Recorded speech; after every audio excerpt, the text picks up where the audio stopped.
Hey leaders, in this episode of Building a Culture of Collaboration, Lorna and I are excited to welcome Dr. Brandi Kelly, a dynamic leader in education with over 20 years of experience. Dr. Kelly's journey has taken her from school social work to school leadership, serving as both principal and now as superintendent at Mount Olive, CUSD number 5 in Illinois. We're eager to dive into her experiences and learn how she fosters collaboration, leadership, and most importantly, hope in education. So let's get started. Intentional and purposeful focus on building a culture of collaboration is the secret for leaders striving to make a difference. In building a culture of collaboration, Kurtis and Lorna Hewson will share simple tips, ideas, and strategies to take your organization's collaborative efforts to the next level. Welcome to another episode of Building a Culture of Collaboration. As always, I'm Lorna Hewson, co-founder and lead learner of Jigsaw Learning. And I'm Kurtis Hewson. Today we're joined by Dr. Brandi Kelly. In addition to being superintendent at Mount Olive number 5, Dr. Kelly is a licensed clinical social worker and a Maxwell certified coach, bringing a wealth of expertise in leadership, student support, and organizational development. Her impact as a school leader has been recognized with prestigious awards, including the NAESP Distinguished Elementary School Principal Award in 2014 and the Middle School Principal of the Year Award in 2021. She is also an active member of the Illinois Association of School Administrators, the Illinois Principals Association, and the Teach Better Network, as well as Educational League of Illinois. Beyond her leadership roles, Dr. Kelly is passionate about inspiring others through speaking and writing, and she shares her insights as the host of the Lead with Hope podcast, as well as an upcoming book we're excited to hear about. Brandi, it's a pleasure to have you, and we can't wait to hear your insights on leadership and collaboration and the power of hope in education. Thank you for having me on this show. It's truly an honor. Excellent. So you may have noticed Lorna's been struck with a little bit of a bug here lately. So croaking a little bit of croaky voice here as we go along. So Brandi, we usually ask the first question, a fairly broad of tell us about your journey as an educator. But I know in our connection that you and I had previous to this, you shared a story that goes far beyond my journey as an educator. It really was a moment in time that not only sparked who you are as a person, but what you believe in and the passion you put around leading with hope. Do you mind starting off and sharing that story with our listeners and our viewers, as I know it's going to be the precursor that really helps ignite the passion for the work that you do? Sure. Yeah. And my system of hope has really come from this experience. It was an early trauma in my life. And because of that early trauma, I created the acronym for HOPE. So when I was 15, my brother Brandon drowned. It was a rainy Saturday in May, and he and my other brother Dustin went to the creek on their horses, and they were going to visit a friend. It was my first prom. The very next day was Mother's Day. And that weekend was probably one of the hardest weekends of my life. Divers recovered Brandon's body on Monday afternoon, and it forever changed our family. Yeah. But the thing about this tragedy is that there was a lot of goodness that came from it. Of course, it happened over time, but our community rallied around us. Our school showed such incredible support. And Brandon's classmates, now they call themselves the 95ers, they created a memory book. It was a beautiful tribute of stories that captured his spirit. Brandon was that kid in the classroom. He was a class clown. He was mischievous, but my goodness, he had such a heart of gold. His classmates really bonded together, I think, because of the loss that they experienced as well. And this experience inspired me to pursue education as a profession. I wanted to give back and help others navigate the hardships that my family faced on that rainy day. And as I said before, that's why I developed the HOPE system. That's incredible. And that's an amazing story, Brandi. Tell us a little bit more about HOPE. What is that acronym? The system of HOPE is an intentional practice of self-reflection, to produce self-awareness and self-efficacy. And through my leadership journey, through my journey in education, I've been in education for over 20 years. This has been a process that I have found myself starting and stopping, like that growth mindset piece, that we have talked about previously. But it's just an intentional practice of self-reflection that produces self-awareness and self-efficacy. H stands for habits. I believe we have to take a good, hard look in the mirror and determine what habits are we consistently implementing in our lives, because hope is not just wishful thinking. It is what you do. It's the Yeah. behaviors that you produce to spur on the outcomes that you want to see. O stands for optimistic outlook. I believe mindset is an incredible Yeah. piece of this whole system, and it's so necessary for us to become the person that we want to be. P is passion, purpose, and perseverance. Purpose is the way, but passion is what really fuels that journey. And then I believe we have to have perseverance or grit in order to overcome the many obstacles we face. Because, like our students, we are not necessarily what you see. In my life, that 15-year-old girl was going through grief. Nobody would know that if they didn't take the time to ask. Yeah. And just like the educators in our schools, they're carrying around a lot of baggage too. And we have to take the time to build the relationships and see what it is that they are facing in their lives and help them to develop that perseverance. And then finally we have E, excellence. And excellence, and I'm gonna borrow Kurtis's statement on this. It's just getting 1% better every day. It's that consistent process. It's not comparing. I'm not comparing my journey to Kurtis's journey. I am just striving each and every day to show up a little bit better than I did the day before. Yeah. So that's my system of hope. So I'm Incredible. really interested and I want to get into some specifics Hmm. because we've all heard the adage, hope's not a strategy. Right. Just I hope that we'll have better outcomes for kids. That's Hmm. we hear over and over again. It's It's not not a what you strategy, but do. this is not what you're talking about. You're talking No. about a very specific system that recognizes hope as the acronym, not Hmm. just the word itself. So Right. when you're engaging, and I mean, obviously, and we had this experience as well, as a leader, you're putting things in place and then you're reflecting on it and going, okay, how could I replicate this somewhere else? You have to put it into a framework somehow.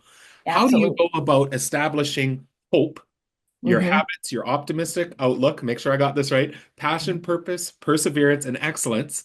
Yep. How do you go about doing that within a school? Yeah. So, the what we want to produce here is a culture of hope. So Mm, in my work, I believe that really starts with a cultural assessment. So going into schools and meeting with all of the key stakeholders and doing an analysis of the culture in my work is the first step. So we did that in my school district that I'm serving in right now. We did a cultural assessment and we took all of the pieces from teachers, students, leaders, board members, parents, and we brought it all together and we looked at our themes.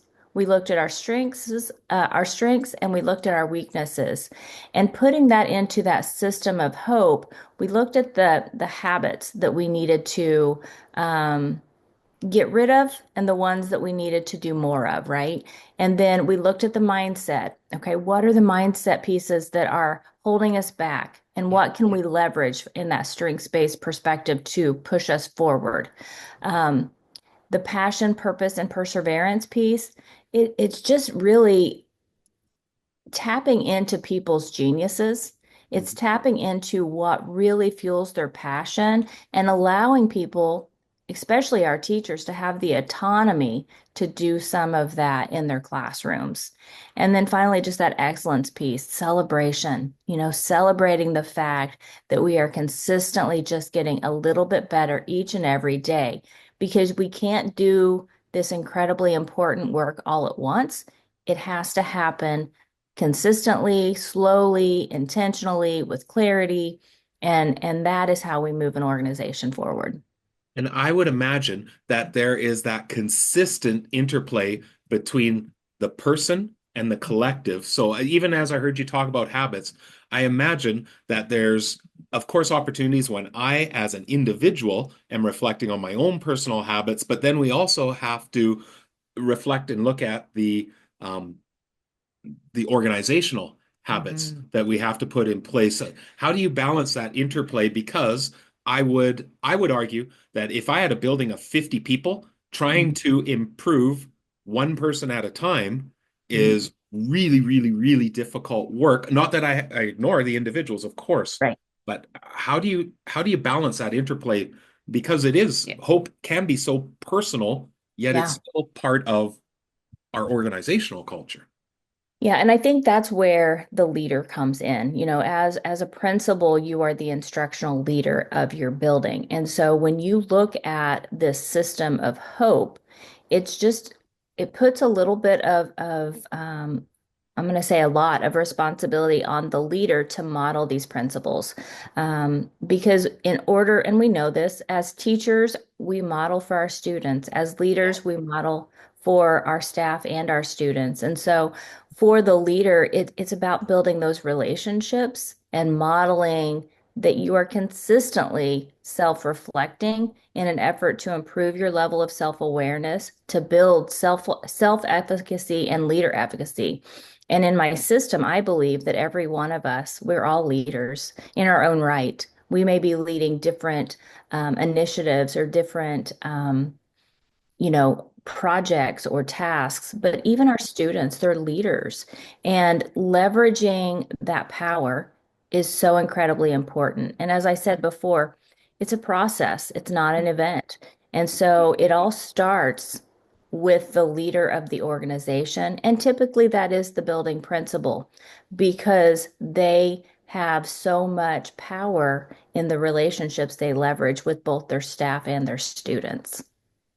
Yeah, I'm gonna go back, Brandy, to your assessment that you were talking about earlier, and just thinking about that idea of, and you mentioned, the 5-year-old that that you have in your classroom is not necessarily going to surface the issues and the trauma that is happening in their life, but being able to go to an assessment that allows you to dig a little bit deeper and then really understand what's happening for people.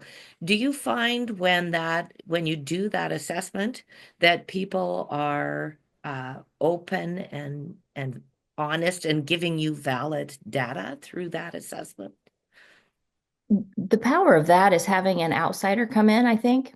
Mhm. Because when we did it in our school district, I did not personally do it. We had PJ Capozzi come in, and he was a consultant that the individuals in my organization didn't know him. So I do think people are more honest sometimes, and that's the irony of this. Sometimes they are more honest and they give more accurate feedback when it is somebody that they're not going to see over and over again. It's that expert you bring in. But then the power of this really lies in those collaborative responses. So it's what do you do with that data? How do you communicate it out to your staff? And then how do you take that to the next level and build on that data to create? In our district, we created a strategic plan. We created communication protocols. There were very specific pieces that came out of that report that really showed us the way and just getting that started. And I know in your work with collaborative systems, it's so important that you have that clarity Yeah. around Yeah. what you're doing and why you're doing it and how you're doing it. And for us, that's what this cultural assessment provided. Now, as I always say, it's a process, not an event. Yeah. So Yeah. this was the starting place. And then from that, we need to consistently check in and make sure that we continue to grow, continue to become. And in this system of hope, it really does start with the individuals and the relationships and just fostering a culture of hope, which means that you're fostering a culture of self-reflection. You're fostering a culture where people feel safe in really getting to know who they are and sharing out their strengths and weaknesses. And then you're also fostering that self-efficacy piece. So you're empowering your teachers, your staff, your students Yeah. to be who they are gifted in, who they are meant to be in this world. Well, I'm hearing from you too, and this is clear from the research of Dr. Amy Edmondson, the idea of psychological safety that we need Mhm. to establish, and again, it's a process, Yeah. but Mhm. establish that psychological safety. And she describes that one of the key elements, and you've hit on it right here, is being able to be vulnerable. And that typically the leader begins that process by modeling that vulnerability. So, how Yeah. do you continue to move then from something that can be innately personal and individual Yeah. to where we obviously are going to go with our podcast, building a culture of collaboration? How do you take that to the collective awareness and consideration? How do you move it from personal to collective so that it's not just me as the individual leading with hope, which I hope we're doing, but that Right. we're also you're part of a team that's Yeah. leading with hope. We'll be right back to continue this episode. Are you feeling alone when it comes to addressing the needs of students in your classroom or in your school? We realize that every child has their own unique set of needs. How do we possibly attend to each and every student in each and every curricular area and in each and every circumstance? Simply put, you can't do it alone. We were feeling the same way in our school, but we were determined to find a different way to support the needs of each and every one of our students. Through much trial and error and studying the current research on professional learning communities, response to intervention, and much, much more, we developed a framework that would support not only the students in our building, but every staff member as well. Collaborative response is a framework with three essential components: collaborative structures and processes, data and evidence, and continuum of supports. With careful implementation of these intersecting pieces, your school can live the belief that every child deserves a team. Get the introductory chapter of our best-selling text, Collaborative Response, 3 foundational components that transform how we respond to the needs of learners, for free. This chapter also includes a link to the companion website with numerous resources and templates related to the framework. Go to bit.ly/C R-intro to access the chapter. That's bit.ly/C R-intro. Join the thousands of schools implementing collaborative response and seeing incredible levels of success for all students. And now back to our conversation. Yeah, and in our organization, the way that we're doing that is through our PLC work. We have professional learning communities, and we're a very small school district. So, just like the school district that I was raised in, that really gave to me during that trauma and that tragedy in my life, that's one of the things that drew me to Mount Olive is that it's really a family. People care about each other. They want to see um, success for themselves and for others. And so we kind of embed a lot of the systems that we've talked about in that PLC work. That psychological safety piece, allowing people that freedom to bring their ideas to the table and to know that there really aren't bad ideas. We just have to vet them. We have to problem solve around them, and we have to do what we need to do to meet the needs of our students. It's all about the kids. Yeah. Yeah. So, Brandy, I would love, because I know for some listeners, when we hear PLCs, there's multiple different variations of Right. what that can look like. And I can, point to a school that is saying we have successful PLCs where we're bringing in data, we're examining the data that we're seeing for our students. We're setting goals, but I imagine that within the PLC structures that you have, you're embedding some of these elements of hope. So it's not just clinical examination of data leading to practice, leading to reflection, to next steps, Right. but that we're learning about each other. So what are Mhm. some specific things Yeah, that are what would happening that in look those like? PLCs that are bringing that make them just a little bit different Hmm. than the straightforward PLC model I'm sharing or Yeah. just briefly So mentioned? in our and again, I this is my third year at Mount Olive School District. And so at this point in time with our PLCs, we kind of have grade level bands. So we have pre-K through 2, 3 through 5, 6 through 8, and 9 through 12. And there's been a lot of change during my time. I am in my third year and I've had 3 high school principals. So there's been a lot of starts and stops, and there's been a lot of transition and change in that short amount of time. But what I can tell you that we are consistently doing right now is we are embedding that self-reflection. The leaders in my organization are working diligently to create environments where people feel seen and heard. We want to create that psychological safety. Um, I don't think we're there yet. If I'm being 100% honest, I don't think we're there yet. What I would like to see in the future, and again, we're not at this point because it's all one thing at a time. We have to learn to do less better and just build on our successes. But what I would like to see eventually is for the PLC work to include the habits, the behaviors, the solutions that teachers are finding in those PLCs being shared out. Maybe it could look different, but what I envision is that it's being shared with the PLC group, but it's also being shared out in a larger manner, like with our the communication that goes out in our staff meetings or our faculty meetings. I would even love to see that communication being shared, of course, without names, but even in our community at large, because I think in schools, that's one of the things we lack. We do things very well.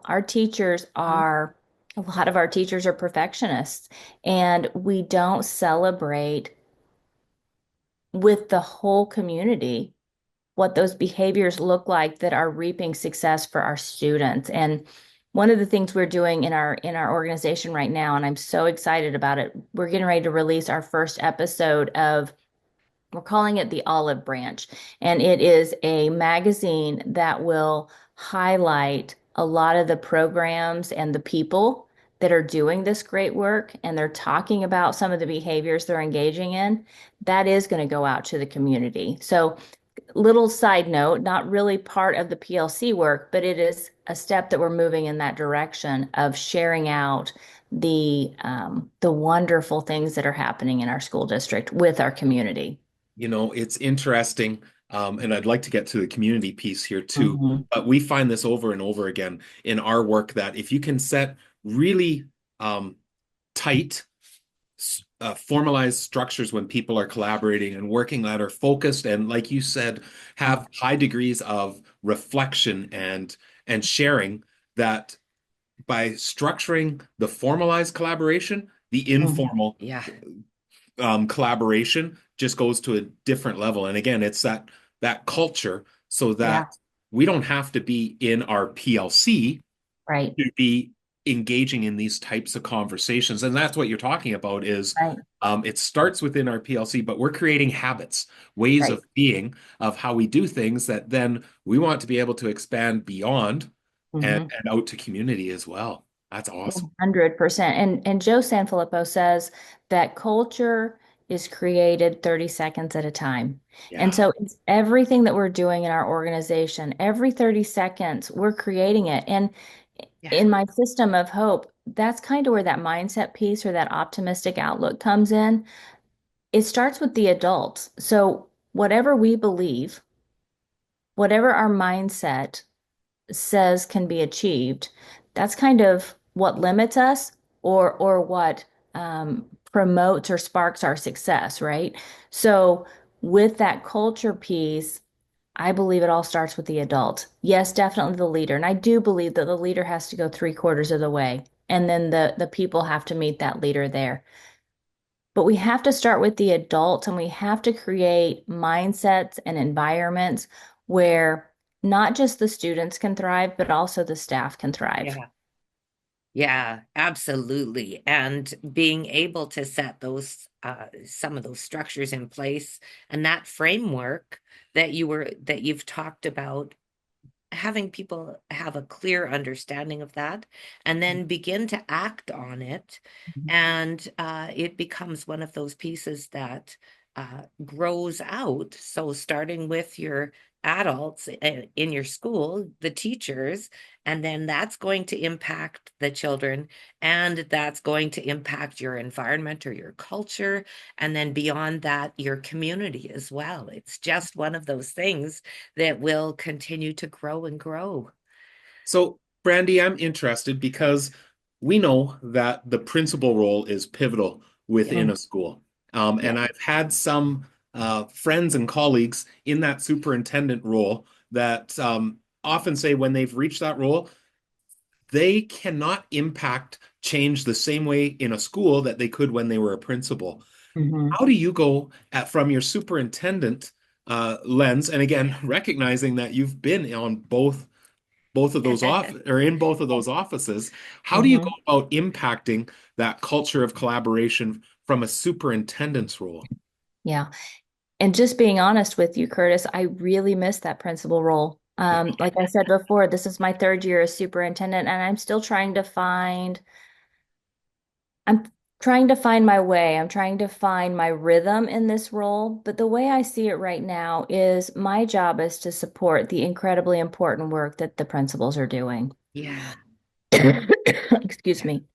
Um, so I spend a lot of time with them. We do admin meetings, of course, but I think where the gold happens, it's where, where we really hit those moments where we see breakthroughs and we see progress. It's the impromptu meetings. It's Yeah. just the daily impromptu meetings where we brainstorm and we strategize and we look at a problem of practice and we really identify some solutions around that problem of practice.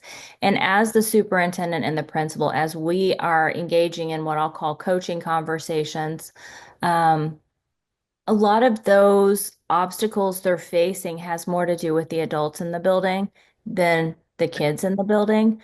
And I think it goes back to that mindset piece. It goes back to we have to lead our people. We can't lead them any more quickly than they are ready to go, right? So we Yeah. can create the environment, we can create um, the circumstances around it, but then we have to, and I say we, meaning my principals, they have to coach their teachers and their staff to go that next step, to go that distance, because I see it as multifaceted. I work with the principals work with the teachers work with the students, Yeah. and we have to support each other along the way. And then there's another piece in that, and this is a piece that I find very interesting as the superintendent is we have boards of education. That's my boss. Yeah. They have one job. It's governance and it's hiring and firing the superintendent. Yep. So to the level that they allow me to do my job, I can then support my principals and stay true to our strategic plan, our core values, our vision, and our mission. And, Kurtis, that's where I see purpose, passion, and perseverance coming in, is that if our purpose as an individual is not aligned with the organization's or the school district's purpose, if those core values are not in sync, it makes it really hard to thrive in that organization as a teacher or a leader or a superintendent. And so we have to make sure that our purpose, our passion, our core values are in line. As you're speaking here, I'm reflecting on, remember when our friend Darren Papard, we had a chance to be in a conversation with him, and he had shared with us, and I'm going to butcher this, but I'll try and get it, the idea that you're in a position to serve who you were. And Yeah. he was saying, when you're in that principal's chair, you're in a position to support who you were as a teacher. How would you Mhm. best support that person? So I hear that clearly from your superintendent role is how do I best support where I was previously, which is that principal Mhm. Mhm. place. And one of the things I absolutely love, and I'd love for you to give us a bit of a preview of the book, Lead with Mhm. Hope, that's Yeah. coming, Brandy, is I just hear from you clarity, getting really clear and using that system of hope, that acronym, to create high degrees of clarity within Yeah. your organization, which we absolutely believe is essential if you want effective collaboration. You can't have collaboration amidst chaos and confusion. You Absolutely. need clarity. So, what could leaders expect from your book that we're super excited to be able to dive into once it's available? We'll be right back to continue this episode. Are you meeting with your team in the hallway, staff room, conference room, or at the back of a classroom? We know that physical space is at a premium in most buildings. However, it is important to consider the impact that your meeting space has on the functioning and well-being of your team. Download our free Leaders Guide for planning spaces for collaboration. This guide will help to determine and plan for the best space for your teams, including considerations that contribute to effective meeting spaces, a checklist to be used when planning the space, and other additional resources. Access the guide at bit.ly/space checklist. That's bit.ly/space checklist, all one word. Get ready to ensure your meeting space is optimally configured to have the greatest impact possible for your next team meeting. And now back to our conversation. Yeah, Lead with Hope, Building a System of Self-Efficacy is right now in the editing phases. So I am so excited to finalize this project and to share it with the world. But each one of my chapters, Kurtis, I start out with self-reflection and I get really vulnerable. So, it's um, both exciting and anxiety provoking at the same Yeah. time. I get really vulnerable and I share about my moments of imposter syndrome or my struggles and how I saw my my journey unfold as an educator. So it starts with self-reflection and then it's embedded with some stories around each chapter: habits, optimistic outlook, passion, purpose, perseverance, and excellence. Stories about my time as either a social worker or a principal or a superintendent.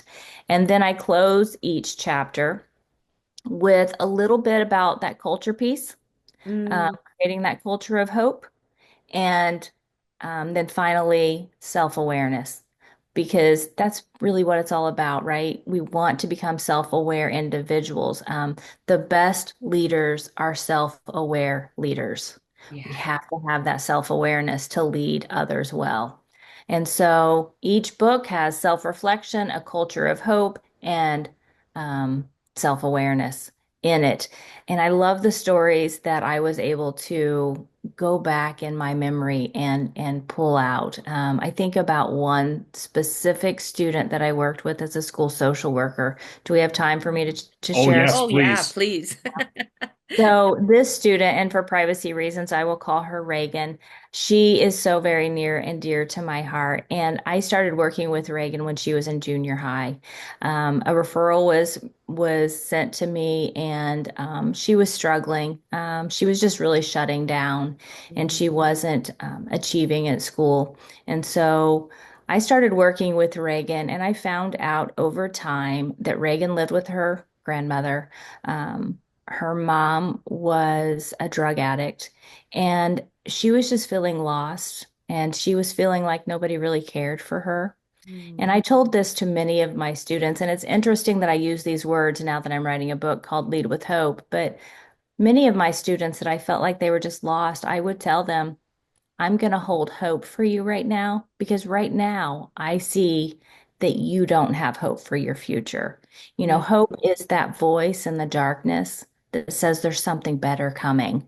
And I Mhm. think we have to believe that. And I think if we believe that to our core, it will help us to promote those circumstances for others.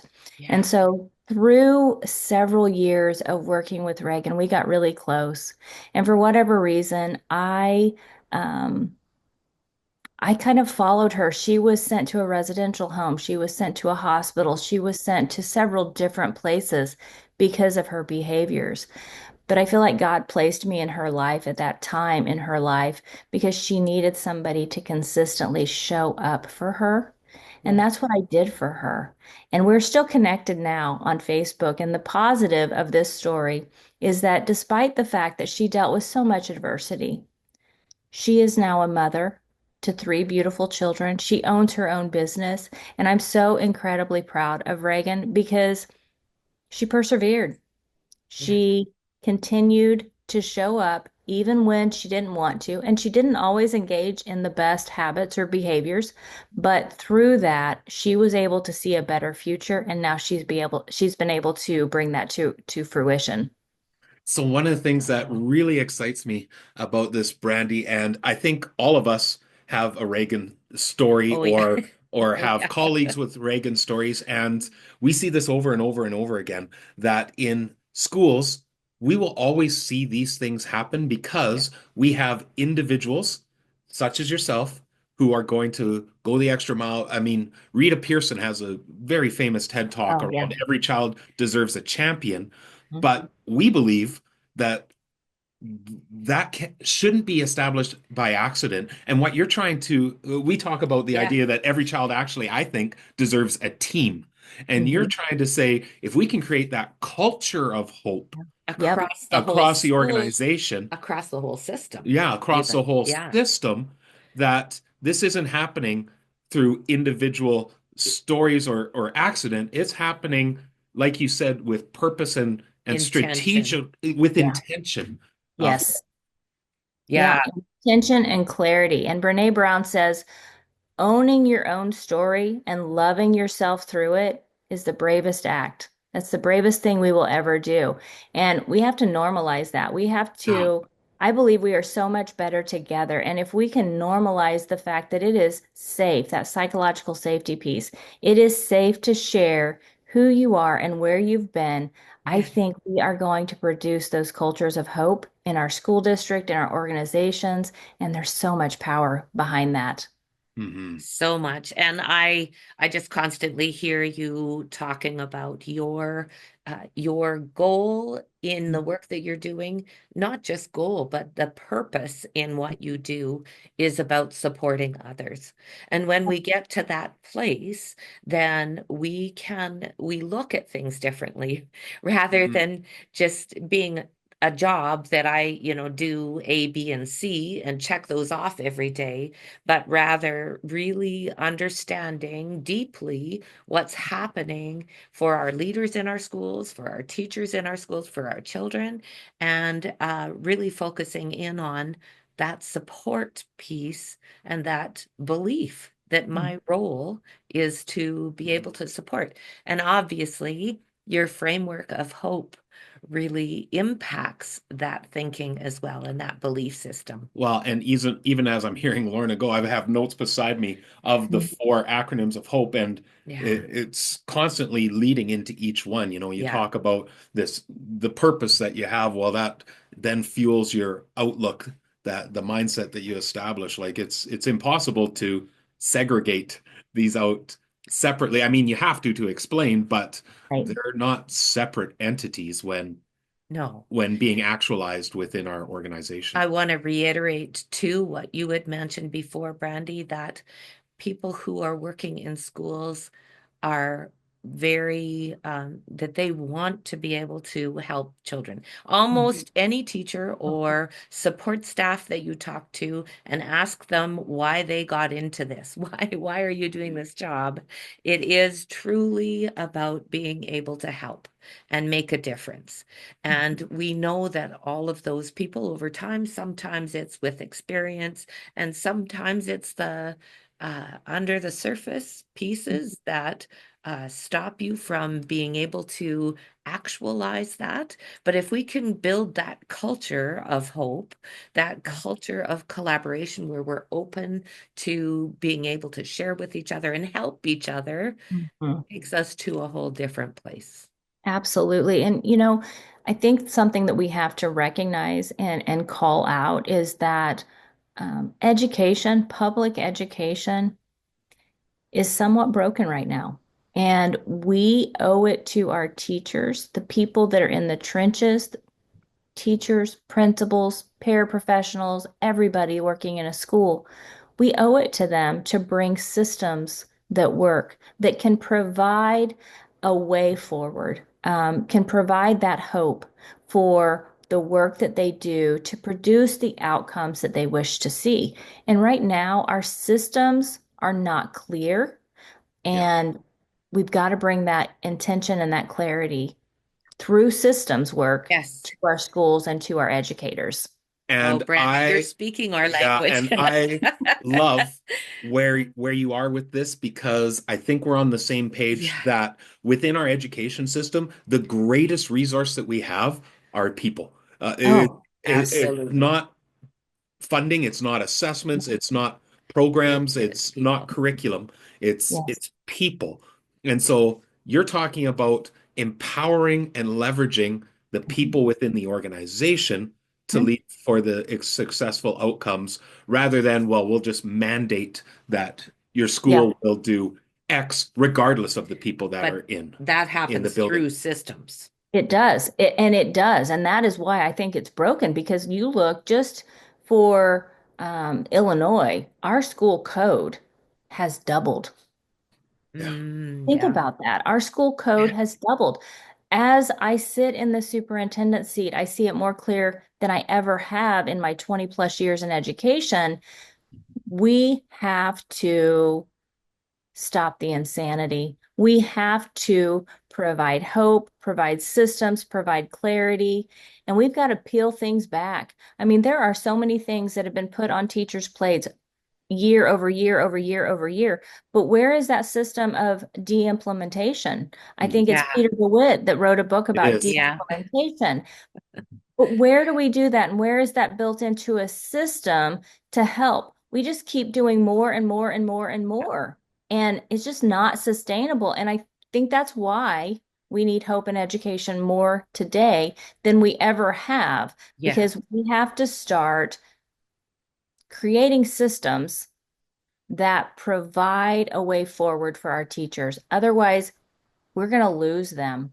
We Yeah. are losing them. We are losing them. That's We right. are. Yeah. Yeah. So it's important work. And I think that the work that you guys are doing does provide that direction and clarity. And I think both of our systems complement each other's They very well. do. 100%. Yeah, absolutely.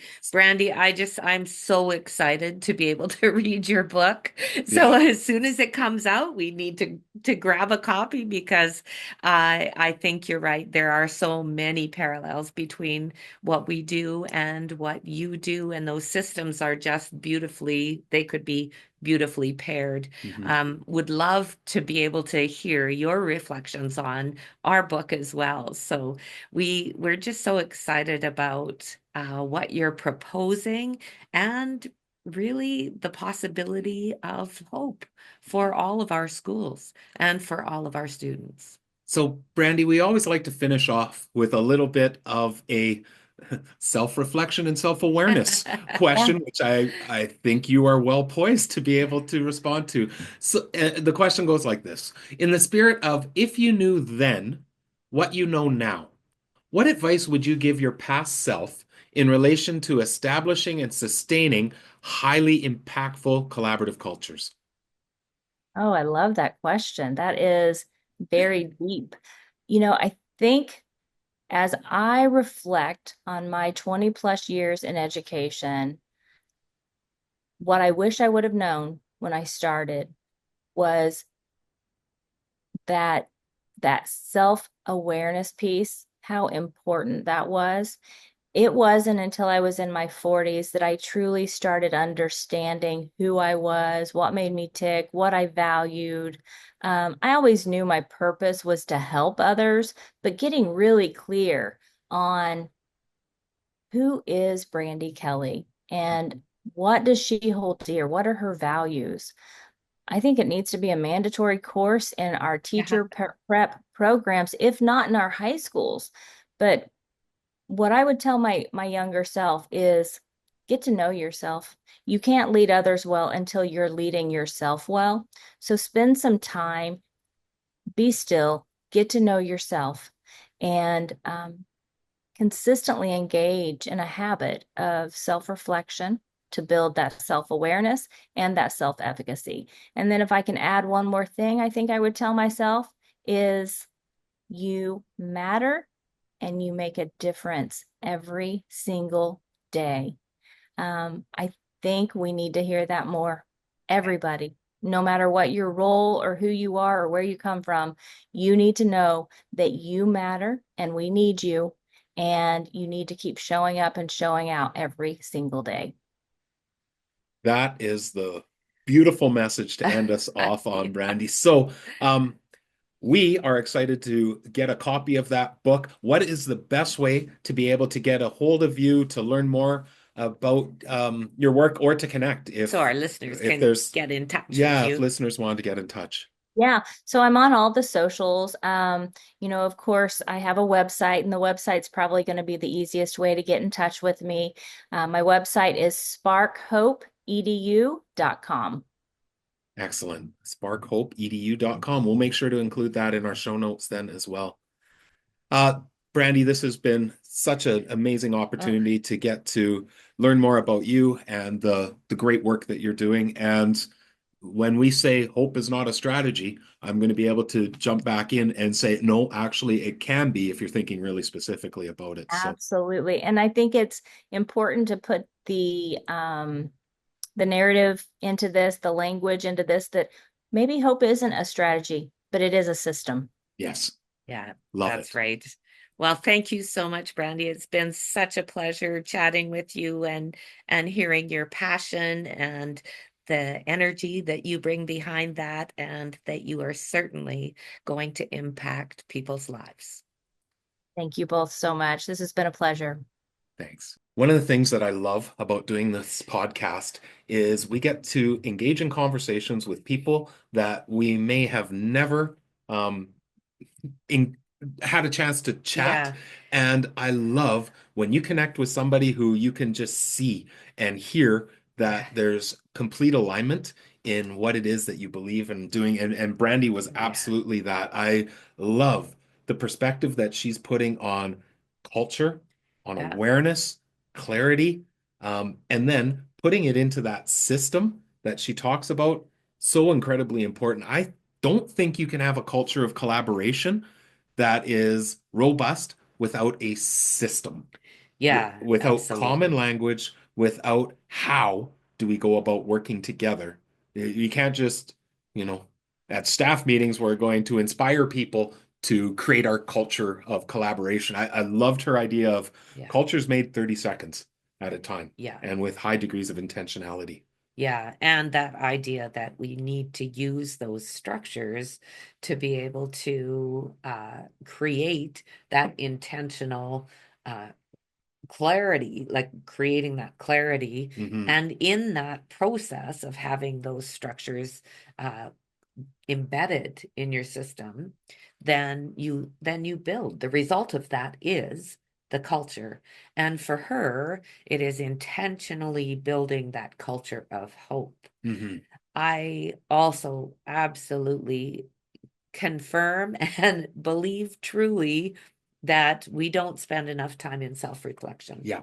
And especially as educators, we are so busy, and we've got our plans, we've got our day mapped out, and we've got to get this done and this done and this done, that we actually don't pause long enough to really reflect on where are we in this space? What else do we need to do? And Well, we've talked a lot about that, but as Brandi was saying in her book, she puts in that intentional piece of let's take time to self reflect, become aware. Yeah, and then it creates that self-awareness. And that cycle can do nothing but help to be able to move that culture of Yeah. collaboration forward. Well, and I think too, Brandi really reminded us that you can't have team without Yeah. individuals in the Yeah, team. that's And right. so it's that delicate interplay of how do we support the individual and engage in opportunities for self-reflection, Yeah, self-awareness, but then bringing that into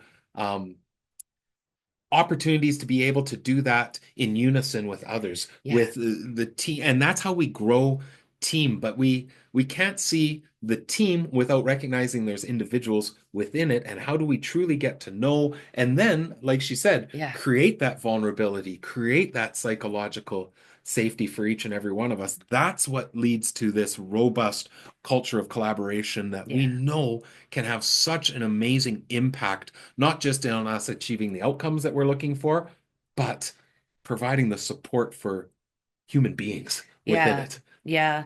Another thing she spoke about too that really struck me is, of course, in collaborative response, one of our foundational components is data and evidence, and Yeah, being able to really rely on assessment to surface what's actually happening. And we do that in an academic way, but for Brandi, it was really around that the cultural understanding about what's going on in that building. But her statement was, we do the cultural assessment and it shows us the way. yeah, absolutely. And that's to me, that's so indicative of how we need to look at the assessments that we do, is that we're doing them because we need to have them show us the way in terms of what our response will be. 100%. And I think, again, that reminder for anyone listening, viewing this is remember, this is a process, Yeah, constant evolution, yeah, constant evolution. You have to do it 30 seconds at a time. I yeah, love that statement. yeah. All right, as always, please share, like, subscribe, share this out with a colleague if you think they'd be interested in learning more about how to lead with hope. Make sure to check out sparkhopeedu.com to learn more about Brandi, and super excited for the book Leading with Hope that will be coming. With that, we wish you all the best in your continued work in building that highly reflective and responsive culture of collaboration. Take care. See you soon. Jigsaw Learning, founded by Kurtis and Lorna Hewson, is a team of educators who work with schools, districts, and educational leaders to establish collaborative response to ensure success for all students. Because every child deserves a team.